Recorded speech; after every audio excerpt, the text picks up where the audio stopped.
Mobil ini menghindari jenazah, ngebuang. Alhamdulillah, driver selamat.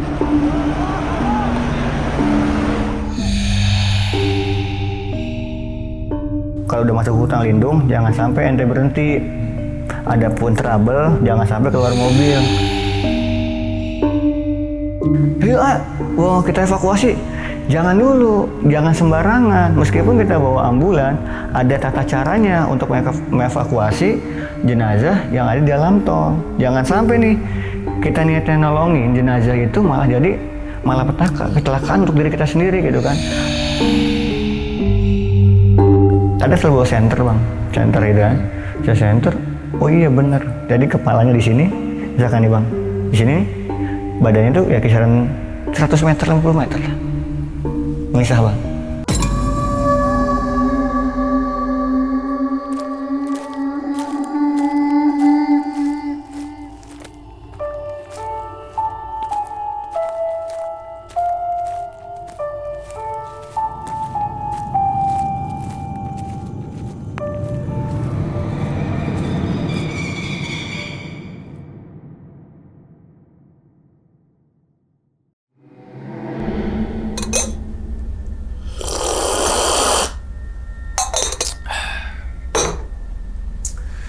Assalamualaikum warahmatullahi wabarakatuh. Kembali lagi bersama gue Sumar Adi Wijaya atau biasa dipanggil Umang dalam segmen Ngopi Horor. Ya teman-teman semua, pada video kali ini nih atau pada kesempatan kali ini lagi dan lagi gue tidak akan membawakan sebuah cerita dan namun menghadirkan narasumber yang tentunya mempunyai pengalaman mistis ataupun pengalaman horornya nih. Nah, di samping saya ini udah ada Bang Hendy. Waduh, Abang. Gimana Abang? Kabarnya Abang? Alhamdulillah sehat bang. Sehat ya? Sehat. Alhamdulillah. Alhamdulillah. Salam untuk teman-teman dan juga keluarga di rumah nih, Bang Siap, Hendy. insya Allah saya sampaikan. Nah, tapi sebelum Bang Hendy menceritakan pengalamannya ke teman-teman semua nih, kami ngucapin terima kasih banyak nih Bang Hendy. Udah meluangkan waktunya datang ke sini jauh-jauh dulu dari Pandeglang. Betul, Bang. Ya kan? Yang semoga aja nih di balik pengalaman Bang Hendy, teman-teman semua nih bisa diambil pelajarannya dan juga bisa diambil sisi baiknya. Gitu ya Bang ya? Amin ya Allah. Oke. Nah, ngomongin masalah pengalaman nih Bang. Bang Hendy ini merupakan salah satu driver dari Yayasan Sedekah Rombongan Banten. Sedekah Rombongan. Sedekah Rombongan. Ya Tapi kan? tugas di Banten. Dan tugasnya domisili di Banten. Betul. Gitu kan ya. Yang pada video kali ini, Bang Hendy akan cerita ke teman-teman semua tentunya terkait dengan ambulans. Ya kan? Oke. Ini Bang Hendy ini punya pengalaman katanya nganter jenazah gitu ya. Iya bang. Terus kemudian ada juga yang dimana melihat sebuah kejadian yang di tol, ya kan, yang dimana sama itu terpental jauh. Terus kemudian ada juga beberapa hal kejadian yang dimana saat pengantaran jenazah, gitu ya Bang ya. Betul. Oke, ini penasaran banget sih Bang tentang kisahnya Bang Hendy, apalagi driver ambulan, ya kan nih. Pengen kulik tapi di akhir cerita aja deh. Oke, siap. Oke, mungkin tahan dulu kali Bang ya, cerita ya Bang ya. Siap, Bang, aman. Oke, dan tanpa berlama-lama lagi kita langsung masuk aja ke dalam ceritanya. Ngopi horor segera dimulai. Bang, diseruput dulu Bang, kopinya. Siap. Silakan Abang. Minum ya bang ya. Minum dulu Abang.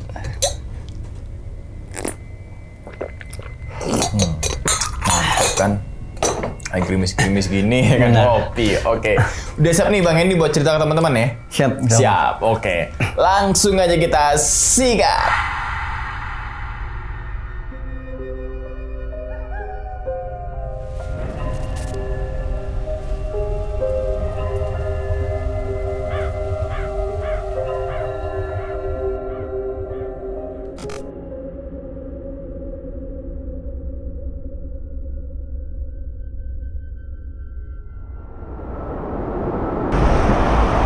Alhamdulillah sudah ada petugas penanganan. Jenazah sudah dievakuasi. Tim Sedekah Rombongan Banten membantu untuk mengevakuasi.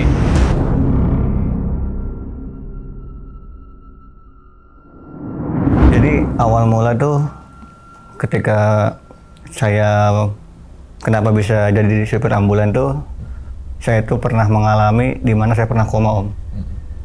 Saya sakit waktu itu sih saya ada penyakit jantung bawaan juga gitu kan.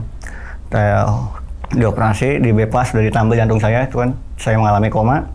Di dalam koma itu saya ketemu dengan almarhum bapak saya. Jadi bapak saya sudah meninggal. Nah, Di dalam mimpi itu posisi saya udah berada di mau masuk dalam jurang. Tiba-tiba bapak hadir, itu ngerangkul dia, bang, ngerangkul gitu kan. Nggak lama dari situ ya alhamdulillah saya tersadar dari koma tersebut gitu. Terus di situ saya berpikir bahwasanya mungkin ini kesempatan 2 kali. Di setiap benak pikiran saya tuh saya selalu teringat nasihat dari almarhum bapak. Bapak itu pernah berpesan kalau belum sukses minimal bisa bermanfaat. Dan itu pesan bapak kalau enggak salah seminggu sebelum bapak meninggal. Nah, saya kepikiran apa yang dimaksud gitu kan, karena saya itu kan kurang lebih lulus sekolah itu 2013-an lah. Saya udah cari sana sini, cuman ekonomi maksudnya nggak bertambah gitu kan, stuck di situ aja mungkin. Mungkin saya rasa, wah mungkin udah cukup nih cari duniawi, dan saya mungkin inilah yang harus saya jalankan dari amanah bapak. Saya belum bisa sukses ngejar dunia, mungkin saya bisa bermanfaat untuk orang lain gitu bang. Nah saya awalnya itu nyari komunitas sosial di Twitter zaman dulu kan. Sekarang saya tinggal di Pandeglang, saya tuh ketemu komunitas namanya Ketimbang Ngemis Pandeglang, yang dimana bergerak dalam mengapresiasi lansia yang tidak mengemis bang. Dia mau berjualan, dia mau bekerja gitu kan. Karena kan yang kita lihat nih sekarang ini banyak banget nih lansia, bahkan seumur-umuran saya gitu kan. Terus bahkan lagi ya ibu-ibu bawa anak yang dimana bisa kerja tapi dia ngemis. Itu gerakannya kita mengedukasi, memberi bantuan gitu. Nah saya pertama kali terjun dunia sosial tuh KNP. Lambat laun tuh saya ketemu dengan teman saya namanya Mas Putra. Beliau tuh orang Pati yang merantau di Serang, Banten. Nah, kita ada acara waktu itu kolaborasi bencana Palu untuk menggalang dana. Nah, Mas Putra ini, beliau adalah salah satu relawan sedekah rombongan. Jadi di sedekah rombongan itu ada istilah nama bang, bukan relawan kita, tapi kurir. Kenapa kurir? Karena tugas kita menyampaikan titipan langit tanpa sulit dan berbelit-belit gitu. Nah beliau menjelaskanlah tentang gerakan sedekah rombongan ini ketika bertemu dengan saya. Tidak hanya itu, ketika setelah menjelaskan, beberapa hari kemudian tuh beliau mengajak langsung untuk terjun ke lapangan. Bagaimana nih kerjanya kurir sedekah rombongan. Ternyata saya tersentuh tuh ketika waktu itu memberikan titipan santunan kepada orang Pandeglang, daerah Cipecang, yang dimana jauh ke jalan raya bang. Kurang lebih tuh dari jalan nasional ke rumahnya itu bisa 1-2 kilometer. Jalannya tuh nggak mulus. Kalau Pandeglang tuh masih banyak jalan hancur. Nah kita nyampein titipan itu, motor saya udah mogok di jalan gitu kan. Sesampai di sana, diberikanlah titipan tersebut dari para donatur sedekah rombongan ini yang menitipkan melalui sedekah rombongan. Kita serahkan bantuan itu. Uang sebesar kalau nggak salah tuh dulu 1 juta untuk biaya pengobatan. Nah ketika saya lihat Arif, ternyata Arif ini dia sakitnya hidrosepalus bang. Hidrosepalus itu penyakit yang dimana menyerang ke kepala. Kepalanya besar bang. Usianya 18 tahun. Waktu itu saya ketemu. Dan itu Arif itu salah satu manusia yang diberi keajaiban oleh Allah. Karena kenapa? Kebanyakan hidrosepalus itu menyerang bayi bang, yang dimana jarang bertahan sampai belasan tahun. Gitu. Tapi Arif bertahan. Nah, ketika uang itu diserahkan, titipan itu diberikan, ternyata nggak putus sampai di situ bang, sedekah rombongan. Saya kira udah kan putus gitu, ternyata enggak. Ada pendampingan namanya. Kita menawarkan ke Arif, keluarnya Arif, mau berobat enggak gitu kan. Terus di mana kendalanya? Ternyata kendalanya dari transportasi. Nah kita bantu tuh cari sewa mobil segala macam dari uang yang diberikan. Karena kan uang itu diberikan untuk pengobatan bang. Jadi kita terus dampingi tuh bang. Nah dari situ tuh saya mulai keajak untuk gabung sedekah rombongan gitu. Karena saya pernah merasakan bagaimana rasanya ketika posisi Arif ini, dulu tuh almarhum bapak. Almarhum bapak itu sebelum meninggal, bapak itu terkena penyakit komplikasi bang. Udah gagal ginjal dan harus cuci darah. Kalau nggak salah tuh dulu seminggu 2 kali. Zaman dulu kan cuci darah itu nggak di cover bang. oleh jaminan kesehatan kayak sekarang kan. Sekarang ada BPJS enak, cuma di cover. Jadi masyarakat tidak mampu sakit, tinggal mau berobat menggunakan BPJS gitu kan. Dulu itu kan kalau nggak salah asuransi Bapak tuh Askes. Dan Askes itu belum mengcover cuci darah dulu itu. Nah Bapak dirawat udah bisa dibilang nggak bisa apa-apalah, bangun pun susah gitu. Dirawat juga tidak ada tindakan selain cuci darah, jadi harus dipulangkan Bang ke rumah. Nah karena saya dulu masih kelas 1 SMP kalau nggak salah tuh, belum ngerti apa-apa lah, masih anak-anak bandel Bang, gitu kan. Bapak harus dipulangkan, uak saya, kakaknya Bapak nih nyari mobil untuk pulang ke rumah gitu kan. Tadinya tuh mau pakai ambulan rumah sakit nih gitu kan. Ternyata ada biayanya Bang, ambulan itu kalau nganterin pasien dari rumah sakit ke rumah gitu. Kalau nggak salah tuh dulu biayanya 200.000 lah. Kalau keadaan ekonomi saya dulu menengah ke bawah Bang, gitu kan. Jangankan buat bayar ambulan gitu, buat sehari-hari aja ya alhamdulillah gitu kan. Nah karena nggak ada biaya, jadi paman saya itu cari opsi lain. Apa opsinya? Dia pakai angkutan umum. Dia pakai angkutan umum yang trayeknya kebetulan lewat rumah gitu kan. Akhirnya ya Bapak itu dibawa pakai angkot Bang. Almarhum Bapak tuh. Angkot kan kursinya depan-depanan ya gini. Di depan kan nggak mungkin kan karena nggak bisa disenderin kalangan pintu. Jadi digelar kasur Palembang tuh Bapak di tengah-tengah situ Bang tidurnya gitu kan. Nah itu saya kerasa tuh di situ tuh bagaimana rasanya posisi kita lagi keluarga kita lagi sakit, ujiannya gitu kan. Terus kita dibantu oleh orang lain tuh gimana rasanya tuh kan. Saya ngerasain banget, ditambah itulah pesan dari almarhum Bapak. Mungkin nih satu jalan nih apa yang Bapak bicarakan gitu kan. Nah singkat cerita saya bergabung Bang di sedekah rombongan inilah gitu kan. Alhamdulillah saya diterima dengan baik oleh sedekah rombongan. Di 2019 ketika saya sudah gabung sedekah rombongan, saya diberikan kesempatan gitu kan untuk mendampingi salah satu istilah kita pasien ya Bang. Pasien yaitu ada masyarakat Cibaliung yang dia itu sakitnya tumor tulang Bang. Usianya 13 tahun. Namanya almarhum Yepi. Beliaulah yang menjadi perantara saya sampai saat ini. Sehingga saya bisa jadi driver ambulan. Nah Yepi itu tumor tulang Bang. Kaki ini besar sebesar bola rubi Bang. Dimana benar pure keterbatasan biaya. Waktu awal saya ketemu di rumah sakit Krakatau Cilegon. Nah itu harus dirujuk ke RSCM. Balik lagi nggak bisa pakai mobil Krakatau Cilegon itu kalau menggunakan BPJS kecuali bayar sendiri gitu kan. Nah singkat cerita alhamdulillah qadarullah ada orang baik yang memberikan pinjaman mobil. Akhirnya saya berangkatlah ke RSCM. Itu mendampingi almarhum kurang lebih hampir 3 bulan. Saya nggak pulang ke Pandeglang Bang. Ternyata disitulah Allah memberikan jalan kepada saya, mempertemukan saya dengan Mas Wira, salah satu koordinator wilayah Jakarta, SR Jakarta gitu. Nah, beliau menawarkan kepada saya untuk menugaskan saya menjadi pengurus rumah singgah Bang. Jadi sedekah rombongan ini bukan hanya menyediakan ambulan gratis, santunan, tapi juga menyediakan rumah singgah Bang. Untuk masyarakat tidak mampu di luar daerah yang berobat di Jakarta, itu berhak untuk tinggal di rumah singgah gratis Bang. Dengan alhamdulillah itu ada ambulannya juga gitu, fasilitas-fasilitas yang kita berikan, ambulans dan juga makan secara gratis. Nah, di 2019 saya diterima di pengurus rumah singgah, itu kurang lebih saya sampai tahun 2020. 2020 itu saya disuruh untuk belajar mobil Bang. Karena ya untuk peningkatan skill saya pribadi gitu kan. Saya awalnya nggak mau, tapi karena baik lagi itu ada pengalaman tentang kendaraan gitu kan. Akhirnya saya beranikan diri buat belajar mobil. Pertama kali mobil yang saya bawa itu mobil ambulan Bang. Jadi udah beda dah sama orang lain. Orang lain kan belajar mobil pakai mobil pick up gitu kan. Kita sama ambulan langsung Bang. Alhamdulillah saya bisa belajar mobil kurang lebih sih hampir 1 bulan gitu kan. Nah terus saya juga udah dapat kepercayaan, dapat lisensi juga, SIM juga ada gitu kan. Akhirnya saya bertugas awal di Jakarta untuk bawa ambulan, mengantarkan pasien dari rumah singgah ke rumah sakit. Nah singkat cerita di 2021 saya dapat penugasan tuh Bang untuk pulang ke Pandeglang bawa ambulans karena Banten dapat ambulans dari Bekasi. Karena Bekasi ini kan udah dapat ambulan baru nih.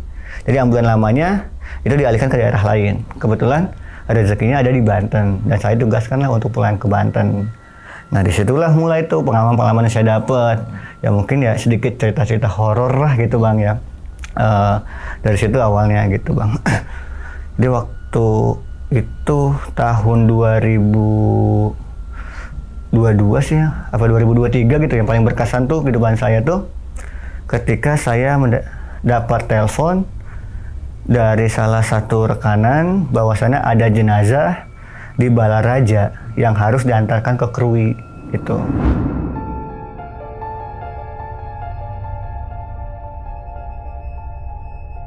Saya angkat telepon itu, kita ngobrol percakapan sedikit bahwasanya ada salah satu masyarakat di Balaraja ingin diantarkan ke Krui. Tapi dengan keadaan budget seadanya bang. Dalam artian keluarga ini hanya memiliki budget kalau nggak salah itu 3.500.000 bang. Saya tanya emang ambulan terdekat bagaimana gitu kan, ternyata tidak masuk angkanya gitu karena gerakan kita adalah membantu masyarakat tidak mampu. Ya kita bantu bang, kita bawa meskipun kalau dihitungan matematika itu hanya cukup untuk ongkos pulang pergi bang. Karena kan kalau ke Krui itu kita harus nyebrang kapal kan, harus nyebrang laut kan melalui kapal gitu.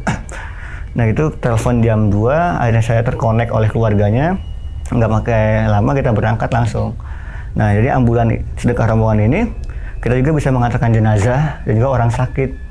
Tapi ketika mengantarkan jenazah kita tetap kok bang menggunakan prosedur, kita pakai keranda gitu kan, pakai tutupan hijau gitu, nggak pakai kasur yang buat orang sakit enggak. Dan kita udah prepare, kita ambil keranda di masjid gitu karena kan saya dapat titipan keranda dari salah satu donatur untuk mobil itu, cuman saya simpan di masjid bang. Biar apa? Biar digunakan oleh masyarakat juga, biar donatur juga bisa dapat pahala-pahalanya tuh bang. Gitu kan, kalau di rumah kan nggak mungkin bang, kasihan istri mana saja gitu kan. Nah akhirnya saya prepare, ambil keranda di masjid, saya berangkat dari rumah ke Balaraja itu, saya masuk tol Serang Timur, keluar tol Balaraja Barat. Nah sampai rumah duka tuh jenazah udah lagi dimandiin gitu kan. Kita istirahat kurang lebih 1 jam, lanjutlah perjalanan tuh bang untuk menuju Krui. Nah di perjalanan pengantaran jenazah ya alhamdulillah gitu kan, pada umumnya lah pengendara-pengendara lain gitu masuk tol Balaraja, keluar Merak kan, masuk kapal dermaga eksekutif. Karena saya pribadi itu ketika mengantarkan jenazah pantangan bagi saya untuk menggunakan reguler. Karena apa? Durasi waktu kan agak beda eksekutif dengan reguler gitu. Biar jenazah tidak terlalu lama di mobil. Nah kita antarkanlah jenazah ini. Kita berangkat naik eksekutif. Sampai di kapal itu saya memberikan kesempatan kepada keluarga. Itu mau nunggu di mobil apa mau pindah ke atas kapal. Kalau misalkan keluarga mau nunggu di mobil, kita istirahat di atas. Tapi kalau misalkan keluarga mau ke atas, saya yang di mobil. Dan kebetulan keluarga milih untuk istirahat di atas. Akhirnya saya dengan teman saya tuh, Kang Wildan namanya, berdua. Kita sama-sama driver ambulan. Kita nunggu di mobil tuh. Karena saya juga pantangan bang buat tinggalin jenazah sendirian di mobil gitu kan. Ya meskipun mungkin orang pada umumnya mah gokil amat sih, berani banget nih sama jenazah gitu. Kalau saya pribadi kan meskipun dia udah jadi jenazah, tapi kan dia pernah jadi manusia gitu kan. Jasadnya jenazah tapi rohnya mungkin masih ada gitu kan. Akhirnya kita tunggu kisaran penyeberangan kurang lebih 1,5 jam eksekutif itu sampai dermaga Bakahuni. Kita langsung masuk tol Sumatera. Saya tuh keluar di Itera, tol Itera. Kenapa keluar di Itera? Karena ada teman-teman Lampung nih yang mau bantu ngarahin jalan melewat mana gitu kan. Jadi kita tuh ada beberapa paguyuban komunitas escort. Mungkin abang pernah denger ya yang awal-awal pakai motor. Terus di Lampung juga ada sedekah rombongan Lampung. Kita tetap berkoordinasi dengan beliau gitu kan. Nah akhirnya dibantulah oleh teman-teman di Lampung untuk tunjukkan di mana jalan yang lebih enak gitu untuk dilalui. Nah kita lewat Pering Sewu tuh bang. Terus kita diingatin juga bahwasanya kita akan melewati hutan lindung gitu kan. Ya, di belakang saya hutan lindung tuh ya hutan biasa gitu kan. Ya penerangan adalah mungkin gitu. Terus ceritain lagi, hati-hati Hen, mobil stabil nggak aman saya bilang. Ketika saya rehat sebentar keluar tol Itera. Soalnya kalau udah masuk hutan lindung, jangan sampai ente berhenti. Adapun trouble, jangan sampai keluar mobil. Kenapa mas? Karena di hutan lindung itu kadang ada binatang buas tuh, ada macan, gajah segala macam. Waduh, makin ngaco pikiran saya tuh. Saya tuh bukan takut jenazah bang, kalau jalan kemana-mana tuh takut di jalan gitu kan, orang iseng atau tadi lihat hutan lindung ada gajah ada apa gitu kan, takutnya ya hal-hal nggak diinginkan lah. Alhamdulillah tuh ada salah satu orang Lampung yang diutus oleh teman saya, Mas Andi SR Lampung, untuk ikut ke Krui. Karena kan harus ada orang gitulah, akamsi gitu kan, juga nunjukin jalan. Nah, terus saya jalan dari Pringsewu, saya tuh lupa nama daerah-daerahnya ya. Nah, terus kita udah istirahat di masjid sebelum naik ke hutan lindung. Kita lewat hutan lindung gitu bang, alhamdulillah semua aman gitu kan. Sampai jenazah sampai di Krui gitu. Setelah sampai di rumah duka, biasa kita buka pintu belakang, keluarga histeris menyambut almarhum, ada yang nangis, bahkan ada yang pingsan gitu. Kita turunkan jenazah, ternyata jenazah minta dimakamkan malam itu juga. Saya harus nunggu malam itu juga untuk dimakamkan. Setelah beres dimakamkan, saya pulang ke Pandeglang. Tapi sebelum saya pulang, saya mampir dulu ke rumah teman saya di Lampung, di Mas Andi itu kan. Nah setelah saya mampir, saya tuh pulang dari Mas Andi itu kalau enggak salah kisaran jam 7-an habis maghrib. Nah perjalanan biasa bang, udah pulang ya kan. Pas saya masuk Bakau, masuk kapal, itu mobil udah masuk, saya tarik nih kursi nih, karena kan badan capek bang. Kita istirahat, maling waktu kan, tidur sejam, setengah jam gitu kan. Bisa tidur gitu kan, durasi 1 jam 2 jam lumayan. Saya tarik ini bang, ini kerana di belakang saya nih, saya seneran gini, set, sama saya sama narik. Sebelum tidur kan ya manusiawi lah, kita scroll ya kan, scroll, tiba-tiba bang suara kuntilanak dari belakang keranda, jelas. Saya spontan nengok ke teman saya nengok ke saya, jadi kita di depan bang. Apa, Mang? Coba sih, yang bener lihat-lihat handphonenya. Mang kali. Sumpah tuh enggak. Tamat, teman saya juga begitu.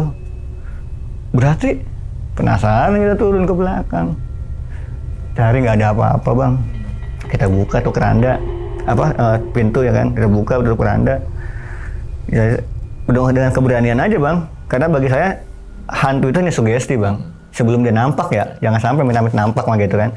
Ketika suara-suara itu bagi saya sugesti gitu kan, saya tepak aja, karena saya percaya bahwasanya mungkin ada roh-rohnya gitu kan, dan mungkin nggak ngeganggu.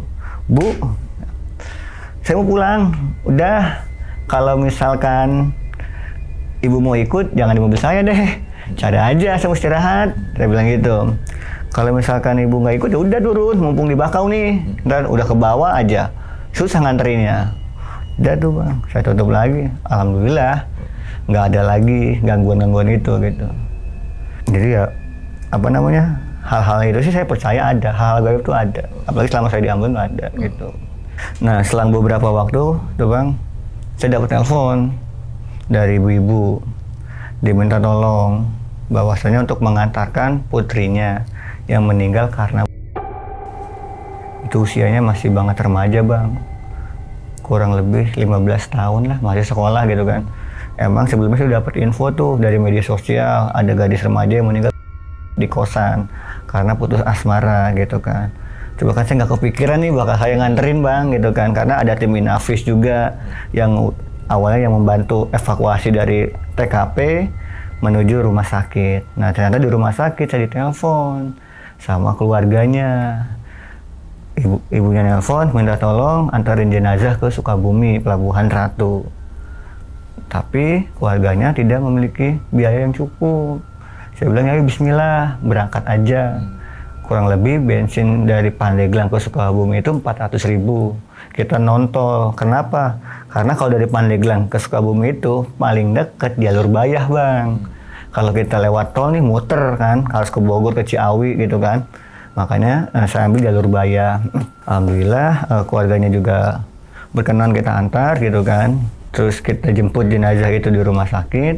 Sampai rumah sakit, ternyata jenazah ini belum dimandikan bang. Jadi saya tuh ada beberapa kali ngantar jenazah, ada yang udah dimandiin, ada yang belum gitu kan.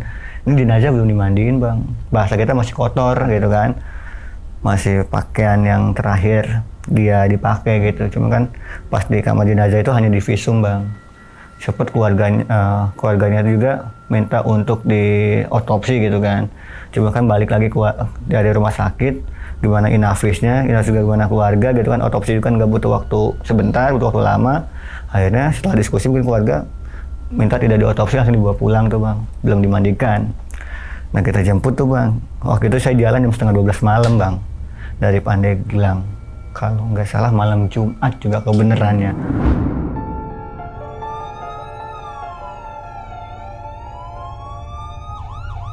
Saya keluar dari rumah sakit Berkah, dia sudah masuk mobil nih, keluar dari rumah sakit Berkah, ambil ke arah Saketi bang. Abang pernah ke Pandeglang kan, mungkin tahulah daerah Saketi, daerah Malingping itu. Nah itu di perjalanan itu juga saya udah mulai agak berat nih. Jadi kalau saya pribadi, kalau misalkan mulai ada gangguan itu saya di sini bang, agak berat nih, gitu kan, agak berat. Terus di jalan belok. Terus sempet saya beberapa kali ngelebar belokan gitu kan, karena ya nggak kelihatan belokannya, padahal saya ya fokus, kurang tidur gitu. Terus saya jalan sampai setelah Bayah itu kita harus melewati tanjakan bang, tanjakan yang apa nama daerah saya lupa tuh, pabrik semen. Itu tanjakan belok gitu kan, liku. Nah tiba-tiba tuh pas lewat tanjakan pertama saya lagi nanjak enak-enak tuh, itu lampu mati bang. Lampu mati dari atas, lampu utama saya, strobo kecil saya itu mati, mesin hidup, gitu kan. Ya kalau kita bicara logika, kenapa kok bisa mati gitu kan? Kalau konslet ya mungkin mati semua mungkin kan, saya juga kurang paham dengan kelistrikan gitu. Akhirnya saya berhenti, gak maksain karena nggak ada pencahayaan gitu. Saya berhenti, saya coba nenangin keluarga, saya bilang tenang bu, saya coba mau ngeliat dulu lampunya putus atau enggak. Kalau putus saya ada cadangannya kok gitu kan. Saya matiin mesin, saya buka, saya sama teman saya lagi berdua, saya cek lampu, nggak putus bang.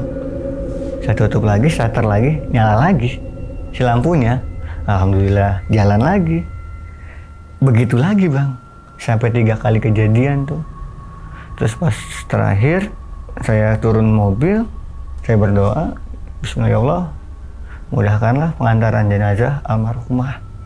Karena niat saya untuk mengantarkan agar bisa dimakamkan. Tolonglah mudahkan, jangan memperhambat di keadaan itu, tolonglah dimudahkan. Terus saya buka belakang kan, saya bilang, Neng, kita mau pulang Neng, dia bilang. Terus saya setiap kali dia yang hal gitu pasti bilang, Neng, kita mau pulang Neng, yuk kita pulang yuk gitu kan. Udah dalam perjalanan terus nyalain dan normal sampai rumah duka gitu. Bahkan ketika sampai rumah duka, jenazah turun biasa nangis segala macam gitu kan, si keluarga almarhum itu dari rumah duka pulang ke rumah normal, nggak ada kelistrikan yang konslet gitu kan. Bahkan sampai rumah saya juga nyempatin buat ke bengkel ngecek gitu kan, nggak ada yang harus diganti, harus berbagi, nggak ada, normal semua. Wah bilang kenapa nih, saya bilang gitu kan. Akhirnya udah dari bengkel saya cuci mobil, saya bersihin gitu. Taruh ke rumah, istirahat. Nah, malamnya saya tidur sama istri. Lagi anak tidur, istri ngebangunin. Oh, ya yang bangun. Kenapa? Saya bilang. Dengar nggak suara orang nangis? Di mana? Di depan. Terus, bukan kali, salah dengar, saya bilang. Nggak lama, saya penasaran kan. Oh, iya, ada yang nangis, saya bilang. Depan jendela. Jadi kan saya kalau setiap naruh mobil itu pasti depan jendela bang, depan rumah saya tuh. Saya lihat nggak ada orang. Aduh, udah Neng, saya udah pulang ke rumah. Neng udah saya anterin ke rumah. Udah ke Pelabuhan Ratu aja, susul ke sana. Maaf ya kalau ada salah-salah. Mungkin itulah dari pengalaman kisah-kisah horor gitu kan, yang saya alami ketika mengantarkan jenazah itu gitu. Kalau orang yang paham tentang ilmu agama itu, tentang bunuh diri itu kan, ya mungkin adalah beberapa orang yang tidak mau. Cuma kalau saya kan balik lagi ke manusianya, bagaimanapun ini manusia gitu. Makanya saya bantu. Selang beberapa hari atau beberapa bulan mungkin ya, jadi kan kita ada dampingan bang, yang namanya pasien dampingan gitu kan, yang rutin kita antar jemput. Nah dia itu ketika orang sakit kita pakai stretcher namanya, nggak pakai keranda. Kita pakai stretcher. Nah, saya itu ada pasien dampingan yang dimana harus berobat ke rumah sakit Darmais. kita anter gitu.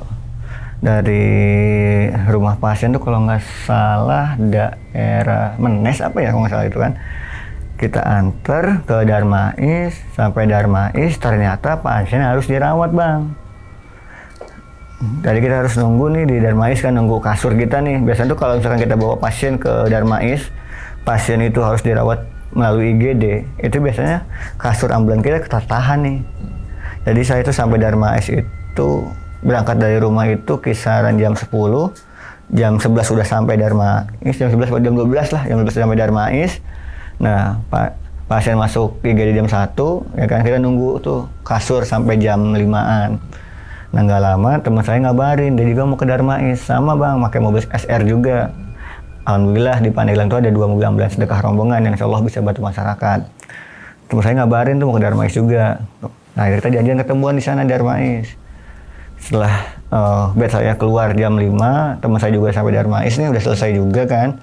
Nah, maghrib kita pulang bang, Pandeglang dari Darmais. Masuk tol Tomang, kita mau terbalik ke Selipi dulu tuh, masuk tol Tomang. Kita nyantai bang, benar-benar nyantai kayak ambulan pada umumnya lah gitu. Ketika kosong kita nggak nyalain sirine, keadaan macet gitu kan, kita matiin, kita santai, jalan santai. Itu perjalanan normal banget. Dari Tomang terus ke Bonjeruk ya kan, terus ngelewati Tangerang. Nah, masuk tol Cikupa tuh bang. Jalan tol Cikupa itu kan ramai lancar ya, maksudnya nggak begitu padat kayak tol Tomang gitu kan. Maksudnya mobil 5 sepeda bisa kenceng gitu di sana. Saya itu punya kebiasaan bang, kalau di dalam tol itu selalu pakai lampu jauh. Saya tembak-tembakin tuh. Untuk apa? Untuk memastikan di depannya nggak ada item, nggak ada barang gitu, nggak ada hal-hal yang menghalangi jalan saya gitu kan. Karena kan rata-rata itu di tol daerah situ tuh suka ada karung jatuh atau apalah gitu kan. Itu punya kebiasaan dari dulu gitu. Nah, itu di kilometer 36.400 Balaraja. Kalau kata orang dulu tuh tol Balaraja lama. Itu dari jarak kurang lebih 500 apa 400 meter, saya udah lampu nembak tuh. Tep. Wah, saya bilang ada benda nih di tengah gitu kan. Antisipasi saya tinggal buang kanan gitu kan.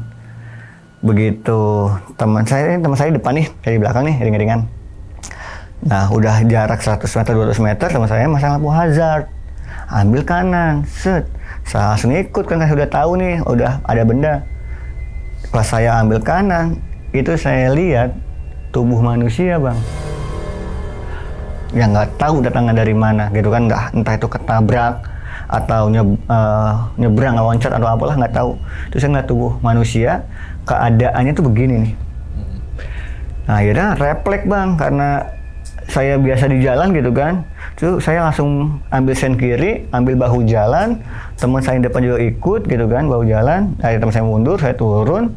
Teman saya bilang, itu kepalanya. Kepala? Badan, saya bilang. Ini saya lihat kepalanya. Saya lihat badannya, dia bilang gitu kan. Ayo kita evakuasi. Jangan dulu, jangan sembarangan. Meskipun kita bawa ambulan, ada tata caranya untuk mengevakuasi jenazah yang ada di dalam tol. Jangan sampai nih, kita niatnya nolongin jenazah itu malah jadi malapetaka, kecelakaan untuk diri kita sendiri gitu kan. Ada prosedur yang kita harus hubungi jasa marga. Udah kita deketin dulu aja. Ada mundur tuh bang, saya mundur. Emang kalau bilang pelanggaran, mundur ya kan di tol kan. Cuma kan keadaannya urgent gitu. Saya mundur kurang lebih kisaran ya 200-400 meter untuk mendekati jenazah. Dan saya juga nggak berani deket banget karena khawatir ada mobil yang menghindar, ngebuang. Bahaya juga kan. Saya pasang lampu segitiga tuh belakang mobil. Terus saya kan ada selalu bawa senter bang, senter itu kan. Saya senter, oh iya bener. Jadi kepalanya di sini, misalkan nih bang, di sini badannya tuh ya kisaran 100 meter, 50 meter lah. Misah bang. Ya saya lakuin apa? Telepon jasa marga. Saya telepon jasa marga. Saya menemukan jenazah di tengah tol, saya bilang. Di kilometer 36.400, saya bilang. Tolong merapat ke sini. Oh ya siap, arah mana? Arah Merak, saya bilang. Nah udah tuh, karena respon dari jasa marga bagus kan mau datang. Cuma kita kan menunggu proses bang. Waktu mereka datang itu agak lama. Nah saya 2 kali nelpon kalau nggak salah. Saya telepon lagi, Pak masih di mana? Saya khawatir nih bakal timbul kecelakaan. Karena kepanikan pengendara ngeliat itu kan, karena dari saya nunggu jasa marga itu bang, saya itu nyaksiin tubuh tabrak mobil gitu kan, orang hindar gitu kan, ya kepalanya mungkin gitu kan, terus saya bener-bener nyaksiin gitu bang. Nah nggak lama sebelum itu datang si jasa marga atau petugas jasa marga, ada mobil losbak bang, mobil pick up nih. Dia baru masuk dari tol Balaraja infonya, dari jalur 1, jalur 2, jalur 3. Nah tiba-tiba tuh di jalur 3 dia buang jalur kanan, buang ke kiri gini muter. Nggak, itu kayak film apa ya, film-film balap di TV itu bang, Fast and Furious. Ngedrive, dia nabrak bahu jalan, pembatas jalan tuh. Makin panik kan, waduh, jenazahnya belum dievakuasi nih, tambah lagi korban. Saya takut tuh bang, saya takutnya amit-amit meninggal juga kan. Akhirnya ya kita kejar nih yang duluan itu, yang kecelakaan itu. Saya samperin sama temen, itu begini aja bang. Wah.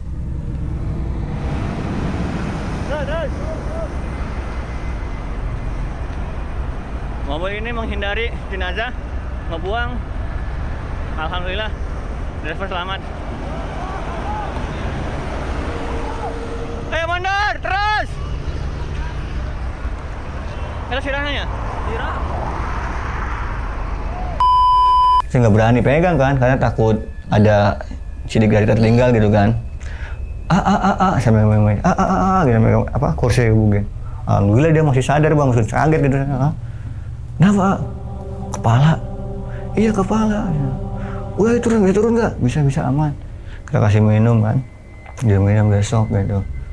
Terus dia berusaha untuk kabur awalnya. Saya bilang jangan kabur. Udah nggak usah takut, saya sebagai saksi bahwasanya jenazah ini ada sebelum abang kecelakaan. Saya bilang gitu. Untungnya mobilnya nggak bernyala bang. Mungkin kalau udah nyala dia kabur mungkin kan, karena mungkin panik bang. Nggak apa ya, hal-hal kayak gitu kan. Mobilnya mati, saya telepon lagi sama harga. Pak masih di mana? Ini udah ada korban satu nambah. Ada pengendara pick up yang membuang dari jenazah, malah hantam bahu jalan. Oh iya pak, saya deket, bentar lagi nyampe kok. Nggak lama datang tuh jasa marga. Kita samperin kan, kita ngobrol. Dia nanya, di mana jenazahnya? Itu pak. Sama di center lagi, oh iya benar. Dia nanya kronologis ke saya, bagaimana. Itu kan awalnya saya bilang, saya nggak tahu. Saya tuh lagi jalan, ngelihat jenazah udah di tengah jalan. Dan bagaimana awal saya nggak tahu, saya bilang. Berarti yang pertama melihat abang. Ya mungkin orang lain juga lihat, kebetulan saya juga lihat gitu. Karena ya nggak tahu tiba-tiba saya pengen berhenti gitu kan, saya lapor gitu, takutnya jadi korban-korban bertambahan, ditambah ini juga korban nih. Dia ngehindarin jenazah, malah nabrak pembatas jalan, saya bilang. Tapi benar ini bukan nabrak, bukan, saya saksinya. Siap, saya bilang. Saya ngeliat jelas, dia nabraknya juga dan hindarin juga, saya ngeliat jelas, saya bilang. Oh ya udah, ayo bantu. Akhirnya kita bantu evakuasi bang. Saya sama teman saya namanya Mas Rifki kan. Nah pas saya udah lagi diinterogasi kan sama pihak jasa marga, teman saya udah ngutin ini bang, jasad-jasad bang, ya usus gitu bang, daging. Saya sempat ngelihat gitu kan, hal gitu. Itu sih nggak ada rasa jijik atau takut, nggak ada bang. Ketika awal kejadian gitu kan, bahkan ketika saya ngobrol pun ditanya oleh kepolisian, kan datang tuh PJR, kepolisian, nanya kronologis, itu ternyata bang di sini nih daging bang. Ya bilang terus pak, dagingnya mah ya ambilkan sama petugas gitu. Ya kita juga bantu evakuasi, kita tetap safety, pakai hand school, pakai masker gitu waktu itu keadaannya. Nggak lama saya diinterogasi oleh PJR, saya juga dimintain buat jadi saksi ketika ada lanjut ke persidangan keluarganya. Mungkin tidak terima gitu kan. Alhamdulillah saya siap jadi saksi, dan sampai saat ini nggak ada hubungan lagi gitu. Dan saya juga nggak tahu tuh jenazah itu dari mana asalnya gitu bang. Itu mutlak aja kepalanya tuh misah. Di Balaraja tuh, kilometer 36 400. Ya mungkin saya bisa aja sih ya kan evakuasi, cuman saya nggak berani karena melanggar prosedur gitu bang. Nah terus saya pernah juga pengalaman gini nih, ketempelan. Kalau kata orang Jakarta kesambet ya gitu kan. Jadi waktu itu saya dapat telepon dari teman saya, ada salah satu masyarakat tidak mampu, warga Sindang resmi, dia harus dibawa ke IGD Rumah Sakit RSUD Banten bang. Karena kan salah satu rumah sakit provinsi itu ada di Kota Serang. Sindang resmi itu bisa dibilang daerah pelosok. daerah pedalaman gitu kan, yang jalannya juga masih hancur gitu. Nah di sidang resmi ini ada daerah proyek tol yang masih dibangun tuh bang. Nah kalau saya kan orangnya percaya nggak percaya bang, hal-hal yang kayak kesambet segala macam gitu kan. Jadi saya jemput dari rumah itu jam 5 sore sampai sana maghrib. Jadi istirahat dulu di rumah teman saya. Habis maghrib kita jalan nih bang ke rumah si pasien tersebut. Nah pasiennya dia sakit diabetes, udah pecah gitu kan, udah basah gitu. Jalan hancur kita lewatin, terus jalan tol tuh bang. Saya kan juga kadang-kadang suka iseng ya bikin konten gitu, bikin video-video semacam ini vlogger lah gitu kan. Saya kebetulan teman saya yang bawa dulu, saya bilang saya mau bikin video, mau turun. Ternyata itu yang saya buat video itu jadi jalan tol, jalan itu begini bang, kayak Super Bowl cross gitu kan. Nah, saya buat video tuh, saya sambil ketawa-tawa, maksudnya inilah proses evakuasi pasien gitu di daerah Sendang resmi. Inilah jalannya 2025 masih jalan seperti ini, jalan proyek tol yang dimana masih dilalui oleh masyarakat. Nggak kebayang nih kalau misalkan hujan jalan. Nah itu pas udah saya bikin video, saya ketawa-tawa tuh sama teman saya, bercanda ngomongin jalan tuh sama teman saya itu. Nah akhirnya sampai rumah si pasien, kita evakuasi si pasien, kita bawa ke RSUD Banten bang. Itu saya masih normal walafiat bang, kayak hari ini masih normal sehat. Sampai RSUD Banten, pasien turun menggunakan stretcher yang kita bawa, pasien ditangani oleh pihak RSUD Banten, kita istirahat bang ke kantin tuh. Itu masih sehat, masih ngopi gitu kan, masih ngobrol sama teman-teman, makan juga gitu. Nah dikabarin udah nih beres stretcher, kita pulang lah ke rumah. Sebelum ke rumah saya mampir ke pondok pesantren di Baros. Itu karena di sana ada anak guru saya tuh dirawat bang karena patah tulang. Dirawat di alih patah tulang di Baros. Itu nggak tahu kenapa bang, sampai Baros ini kaki saya kayak nggak ada tulangnya. Terus hilang kayak nggak ada tulangnya gitu, lemes. Saya langsung dari tembok terdekat, saya tidur begini kan, senderan begini, terus kepala saya pusing 7 keliling, mual gitu kan, saya tidurin gitu. Dapat setengah jam saya bangun, gelisah, akhirnya minta antar sama teman, antar saya pulang aja yuk ke rumah, saya bilang gitu. Dianterin lah sama teman ke rumah, terus saya sampai rumah, bukan pintu sama istri, saya langsung tidur bang. Itu kalau nggak salah saya tidur hari Jumat, bangun hari Sabtu.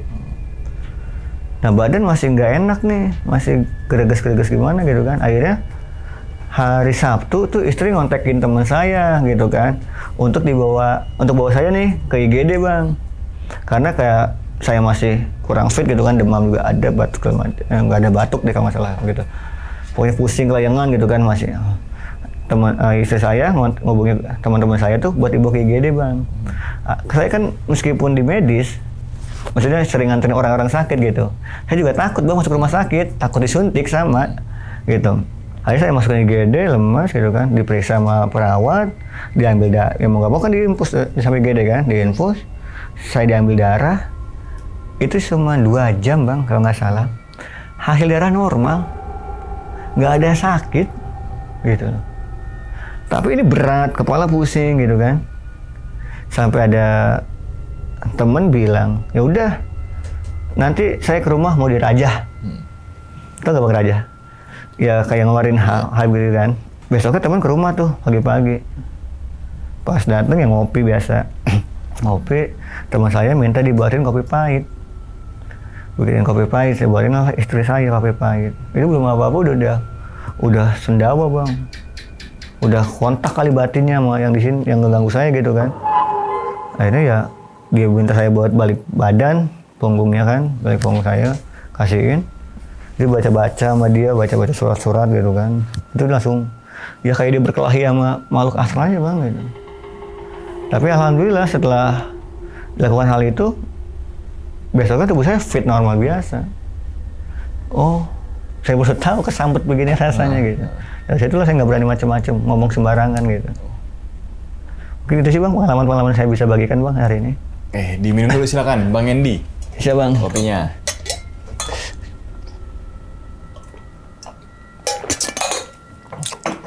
Oke, jadi gitu ya teman-teman semua nih pengalaman dari Bang Endi saat nganterin jenazah bang ya, yang dimana kalau dengar kilas baliknya itu kebanyakan driver ambulan itu memang dia berada saat itu di titik terendahnya, ya kan. Terus dia kemudian pengen bermanfaat untuk orang lain, ngebantu orang lain, kan gitu kan. Yang tadi kayak Bang Hendy dengan backgroundnya, terus kemudian bergerak sampai akhirnya ngebantu orang lain juga. Tadi menurut almarhum apa tadi? Kalau kita belum sukses, minimal bisa bermanfaat untuk orang lain. Nah itu dia, ya kan. Banyakan tuh gitu ada titik balik yang dimana sampai akhirnya dia menjadi driver ambulans, kan gitu kan. Pasti ada juga kan beberapa di sini juga yang driver ambulan dulunya mungkin hampir mirip kayak Bang Hendy, terus mohon maaf di perekonomian keluarga lagi terpuruk, pengen minta bantuan ambulan nggak dapet, harus begini dulu, kan gitu kan. Sampai akhirnya lihat loh ya, ketika gue ada rezeki gue akan bikin ambulans, ya kan. Kan banyak tuh kayak gitu ya kan. Oke. Dan ini semoga jadi sorotan pemerintah juga nih untuk menambah lagi kan. Kan gitu kan, bukan menambah, mensupport ya kan. Beberapa yayasan yang pure ngebantu warga yang membutuhkan. Masalah uang nomor sekian, yang penting kita bisa bantu aja dulu. Betul.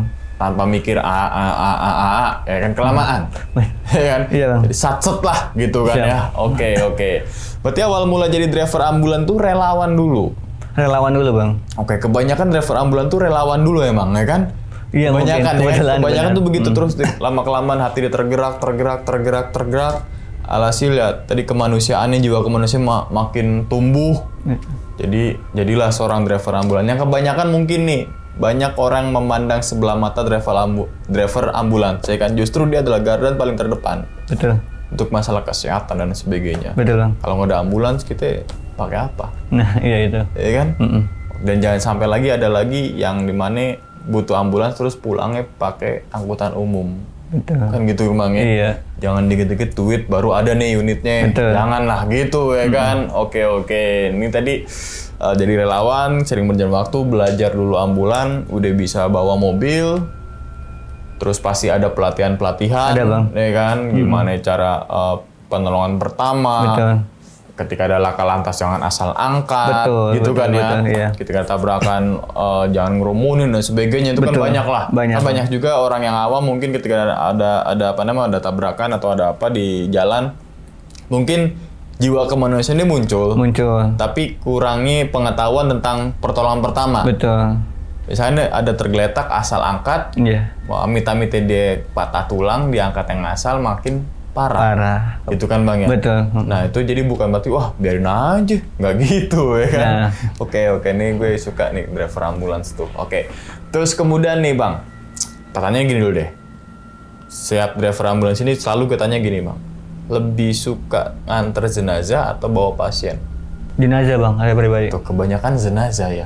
Dan bagaimanapun jenazah itu juga manusia. Jadi kita nggak boleh takut sama jenazah. Iya kan Bang?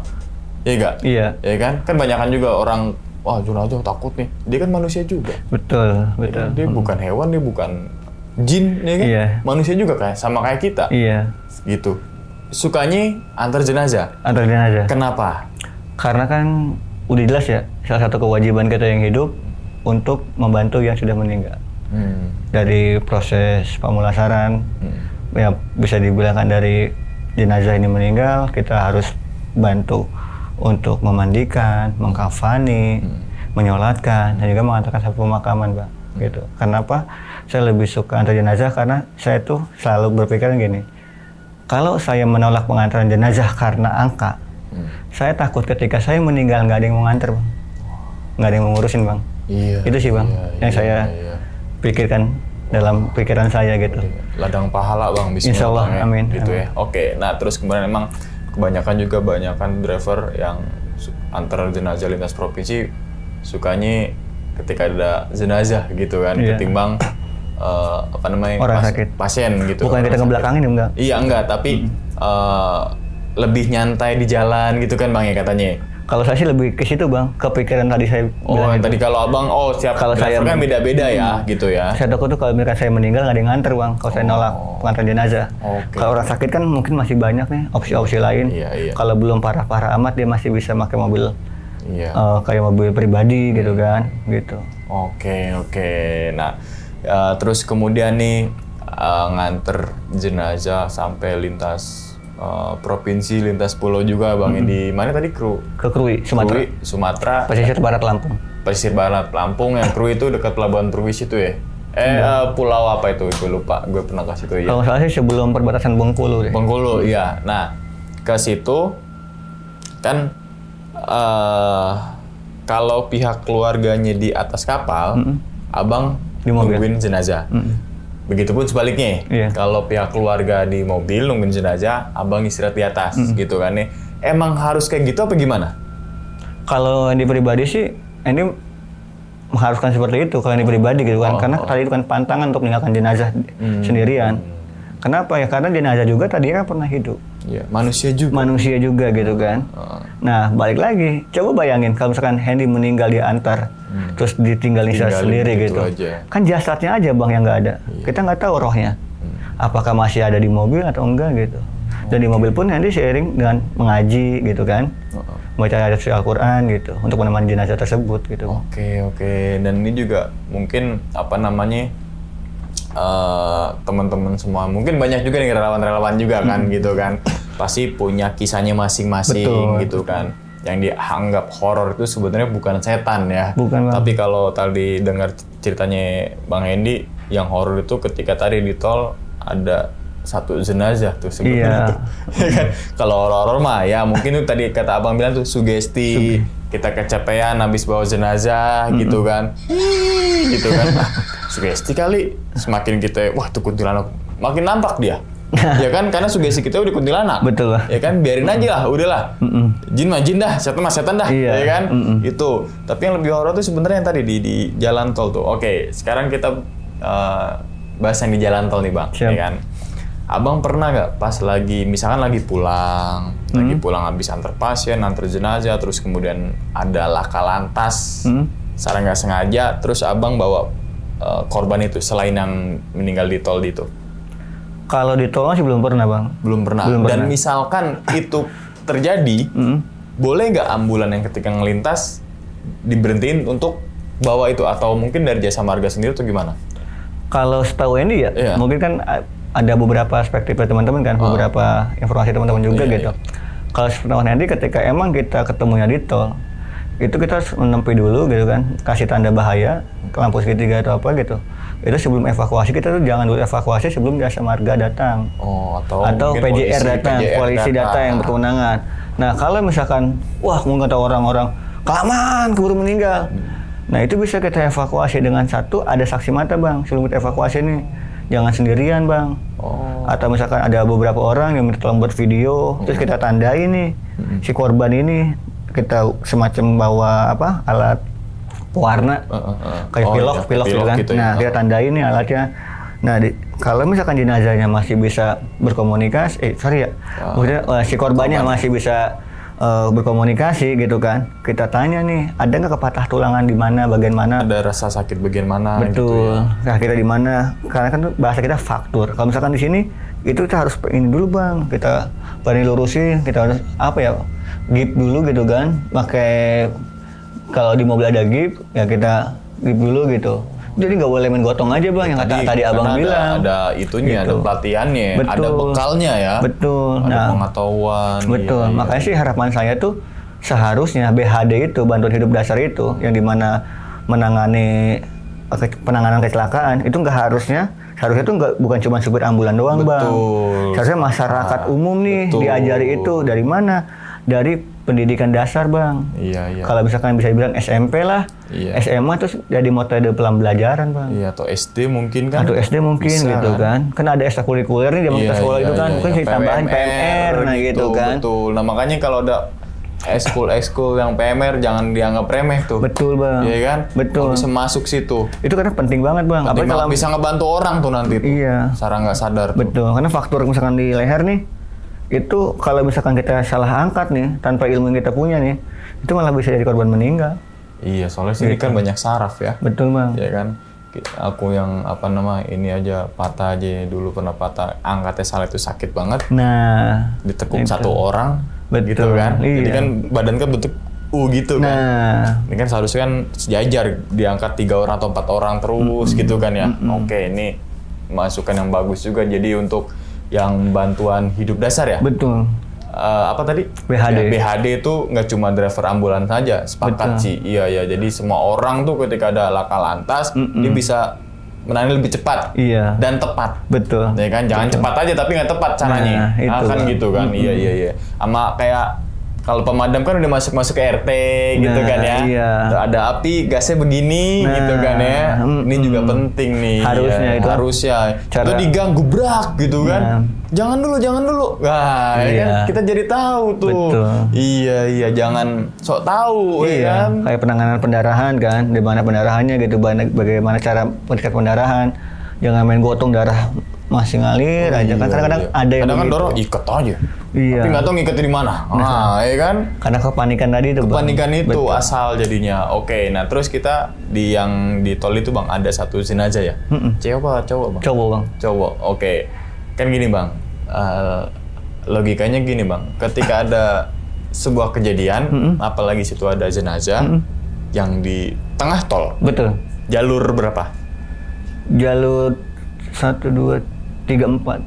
Oh, Jadi tengah dia Bang, emang ada di tengah kan, jalur 4 tuh buat mendahului ya. Iya. Kalau nggak salah tuh Baraja tuh 4 jalur ya, sama Iya. yang 4 jalur apa 3 jalur gitu kan. Dia ada di tengah-tengah. 4 sama ini bahu jalan. Bahu jalan, kalau nggak salah gitu kan. Soalnya kan Baraja mah agak beda, agak lebar Iya, agak jalurnya lebar, gitu kan. betul. Nah, itu ada di tengah-tengah Bang, di marka tengah. Oke, di marka tengah kan gini.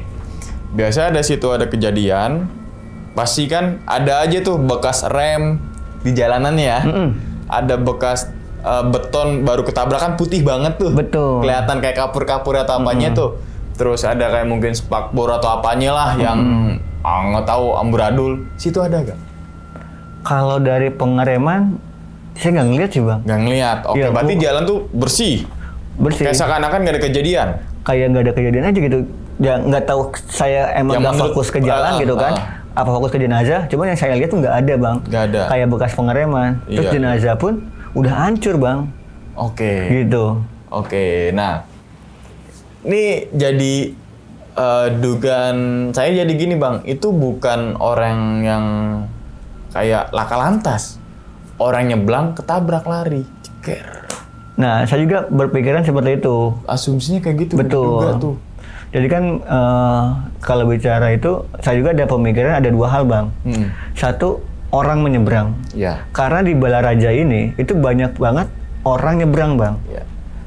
Itu tuh yang jadi PR tol Balaraja tuh. Iya, Terus betul. pedagang kopi di pinggir jalan Betul, gitu kan tuh betul. banyak banget tuh. Betul. Sama ya ini mungkin praduga ya, jangan sampai nih kemungkinan ada yang ngebuang tuh jenazah. Gitu. Kemungkinan gitu kan. Oke, misalkan ngebuang, seharusnya ngebuang di pinggir. Nah, Ya, seharusnya. biasanya kan, soalnya kan banyak berita tuh. Pernah ada berita tuh, maksudnya ada jenazah di pinggir tol. Nah, ya kan? Dengan bau jalan terus kan gelap tuh. ya kan, Betul, di situ. betul. Kayaknya nggak masuk ke arah situ ya? Nggak masuk. Masuknya tuh ya tadi nyebrang. Nyebrang Bang. Oh iya. Ini dugaan kita aja dengan lihat secara langsung gitu. Betul. Bukan memverifikasi itu. Betul. Enggak ya kan? Enggak, Kayak enggak. gitu. Oke, misalnya tadi tabrakan otomatis ada mobil penyoknya. Nah. Ada 1 atau nggak 2, ada yang mobil berhenti kan gitu kan? Betul. Kalau 1, ya kayaknya dia lagi nyebrang, terus tak berjebret, ya udah kabur. Iya. Jadi yang disalahin siapa? Ya mohon maaf yang nyebrang. Karena Sama. kan nggak boleh nyebrang di tol. Betul. Iya kan? Betul, Dan seharusnya kesadaran nabrak diri ya. juga saya bertanggung jawab Betul. dong. Setidaknya ini bukan saya dan sebagainya Betul. gitu kan ya. Oke, kayaknya itu tuh. Dan ini jadi catatan penting juga Bang. Betul, Untuk jalan tol ya. Iya. Terutama kan. Jadi jangan ada sampai ada akses warga itu nyebrang ke jalan tol kecuali lewat JPO. Nah, Iya kan? Jadi catatan penting juga maksudnya. buat ya kan? teman-teman juga sih, maksudnya jangan terlalu maksain lah nyebrang di tol gitu. Iya. Soalnya kan banyak juga tuh kayak di jalan mana di tol Surabaya aja kan banyak sekelas hewan aja kan ada di pinggir Betul. tengah tol ya kan. Berarti kan dia nyebrang nggak mungkin. Iya. Apa namanya? Tiba-tiba ada di situ Iya, ya kan. benar. Nah, mungkin itu juga catatan penting bahwasanya jangan sampai ada jalan tol yang ada akses buat warga untuk Betul. nyebrang. Betul. Atau misalkan itu aksesnya banyak penduduk yang lalu lalang, buatin JPO. Iya. Biar orang bisa lewat dari situ, bukan nyebrang. Iya kan? Betul Bang. Dan kebanyakan juga kan banyak ini yang di pinggir jalan tuh kayak penumpang bis. Nah, Ya kan? Kan banyak juga tuh. banyak bang. Ya kan? Yang buat naik turun bis Iya, naik sembarangan turun di bawah bis jalan. itu kan di bawah Betul. jalan kan emang sebenarnya nggak boleh. Nggak boleh bang. Ya kan, tapi nggak tahu nih Indonesia Nah, gimana dah. itu juga Raja masih ada kayak gitu bang. Masih ada kan? Tol Jakarta Merak tuh masih ada. Oke, misalkan itu penumpang bis, misalkan lagi nunggu bis. Kan pasti ada bawa gerombolan, tas, ya dong. Misalkan, ini nggak ada. Ada tas ransel aja bang, tas kecil gitu bang. Tas lempang, sorry. Bukan tas ransel, tas lempang ya. Bawa itu aja sih. Oke. Gitu. Dan itu juga polisi juga belum tahu itu karena apa juga ya kan? Belum. Karena abang kan belum dipanggil jadi saksi. Belum, juga. belum Berarti dipanggil. itu sengaja nggak tahu. Ada identitasnya nggak? Ada identitas Oh, nama ada. warganya warga DKI Jakarta, misalnya Jakarta Barat apa ya kalau nggak salah. Waduh, iya tuh kayaknya itu sih. Entah itu ya tadi nyebrang. Iya. Entah itu lagi ngapain, atau misalnya nge-share dari samping kan nggak mungkin. Pasti kan bekas ya, misalkan dia nunggu bis. Kan nggak mungkin juga bisa sampai di Nah. pinggir banget. Benar bang. Iya kan? Dugaan sementara. Kayaknya nyebrang. Nyebrang sih kalau saya lebih Iya sih. ke arahnya mah gitu Oke, kan. berarti kan kondisi jenazah saat itu kan udah hancur. Wah, hancur, Maaf Bang. nih kan. Soalnya kan mungkin namanya truk, ya kan, dengan bobot yang berat, dengan pencahayaan yang Yang kurang. redup, Mm. ketika ngelihat objek itu ngeremnya agak lambat tuh. Betul. Karena dia harus ada ada ancang-ancang yang ngerem kan langsung jrut gitu kan. Iya. Karena bebannya berat. Kena udah bra. Mungkin. Soalnya tuh pas terakhir yang tadi saya bilang tuh sempat kehajar juga gitu kan sebelum jasa marga datang tuh. Yang pick up lah. Betul. Iya, Kemungkinan iya. kan sebelum saya datang udah kehajar tuh. Iya. Ya kan? Saya juga nggak tahu tuh kejadiannya kapan dari sebelum saya datang. Dan itu malam ya? Malam, kisaran jam 9 jam 10-an.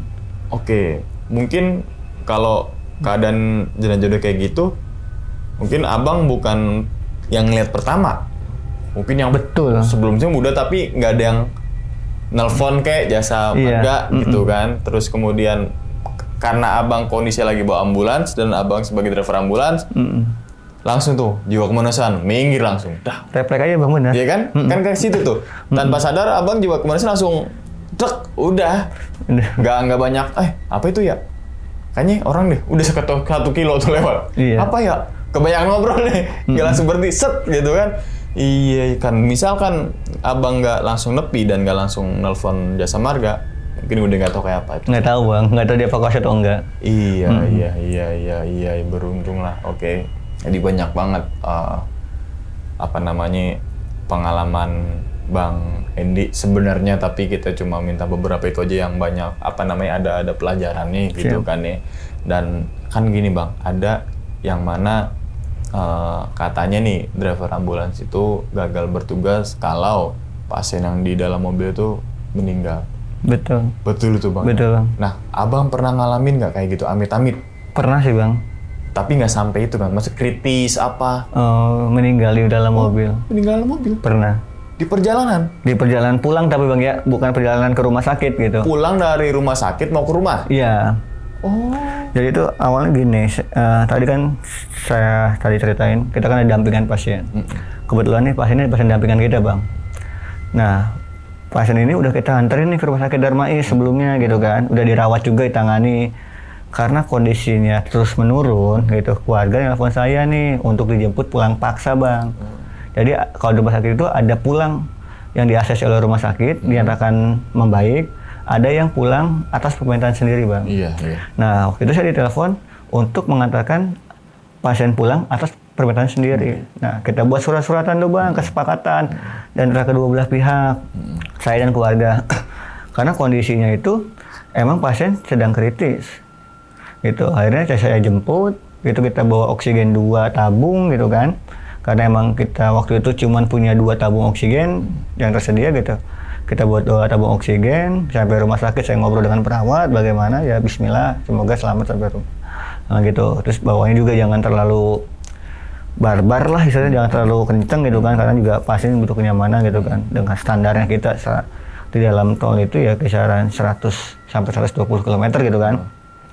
Nah dengan kondisi waktu itu saya jemputnya sore, mau maghrib, sampai Darmais itu kita berangkat mau maghrib. Itu kan dari macet-macet jalan tuh, Ya. oksigen juga udah kita pakai 1 kan.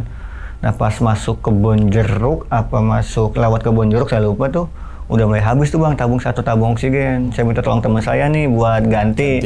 Karena kan itu buat, kalau bawa kayak gitu buat tim nih, buat temen yang ngerti medis juga. Dia ganti, saya juga sambil menepi di kiri kan, sambil pelan-pelan dia ganti gitu kan. Nah lanjut lagi itu udah beres. Nah itu pas ngetep di Cikupa, lewat Balaraja apa ya, mau sebelum Cikande tuh. Itu kan keluarga udah nangis gitu kan di mobil gitu kan, kondisi juga oksigen kita semaksimal mungkin gitu kan. Terus dikabarin juga oksigen udah mau habis lagi gitu. Itu bang dari belakang saya nih terbang bang, terus keluar putih. Astagfirullahaladzim, apaan tuh saya bilang. Nggak lama keluarga nangis teriak, oh, gitu kan. Ibu, kenapa bu? Udah nggak ada. Coba tolong dicek, udah nggak ada nadinya bang. Ya itulah yang bisa dibilang suara Sherina itu berubah. Ketika suara Arjen berubah menjadi suara pengantar jenazah, itu saya ngalamin bang. Ya meskipun notabene dari rumah sakit ya, mau ke rumah saya ngerasa gagal aja gitu. Suara intonasi tuh beda. Beda bang. Suara siren tuh beda. Dan yang saya lakuin, yang saya lebih itu apa tuh yang terbang putih jelas bang, terbang dari atas dari sini. Terus keluar aja, saya nggak merinding. Iya. Apalagi kalau dengar sirine yang tadi dari ngantar pasien jadi ke pengantar jenazah tuh deh. Nggak bisa bang. Epic momen itu. Oke, nah terus kemudian nih bang, paling jauh antar jenazah kemana? Daerah Jawa tuh ke Jombang. Jombang, Jawa Timur. Jawa Timur. Kalau untuk Sumatera? Kru itu. Oke, itu paling jauh. Paling jauh. Dan itu harus ada temennya kan? Iya bang. Iya kan, nggak mungkin sendiri. Apa pernah sendiri? Kalau saya pernah sendiri sih, tapi deket aja bang. Deket gitu. aja. Kayak ke pemakaman gitu. Dan itu saya juga bingung. Iya. Waktu itu kan saya pernah ngantar jenazah sendiri, deket kan. Keluarganya nggak ikut, malah ikut ke motor gitu. Iya.